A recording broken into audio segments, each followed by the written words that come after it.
বলতেছিলাম কি, আপনার গলাটা না অনেক সুন্দর, বাঁশির মতো, বুঝছেন? কণ্ঠটা সেই সুন্দর। আমি কালকে রাতে আপনার গান শুনছি, আপনি যে গাইলেন না, ভালো আছি ভালো থ্যাংক ইউ থ্যাংক ইউ। আমি ভালো আছি, আপনি ভালো আছেন না? ভালো আছি। কিন্তু কথাটা যে কিরামের কই আমি, আমার একজন আপনি একটু গান শিখাবেন? গান শেখাবো? আমি তো গান শেখাই না, আমি গান গাইও না তেমন একটা, শুনে শুনে গাই আর কি। ওই যতটুকু শুনে শুনে শিখছেন না, ওইটাই না অনেক সুন্দর। ওইটা একটু শিখায় না আমার ওনারে, বুঝছেন? উনি না এই ছোটবেলা থেকে একটা কথাই শিখছে, আর কোনো কথা বলতে পারে না। আচ্ছা ঠিক আছে, তাহলে শিখাবেন তো না পা? আম, দেখা যাক। আমি আসলে গান শেখাতে পারি না তো।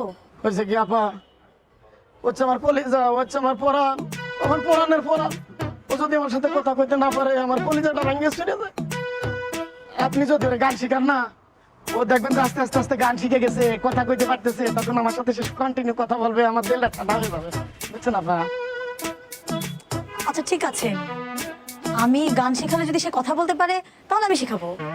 অনেক খুশি হয়েছে আপা, কোনো সমস্যা নেই। আমি সকাল বিকাল আপনার কাছে নিয়ে যাব আর নিয়ে আসবো, তাহলে তো হবে, আপনার আর কষ্ট হবে না, কি কোন আপা? ও আচ্ছা, তাহলে তার বাসা কোথায়?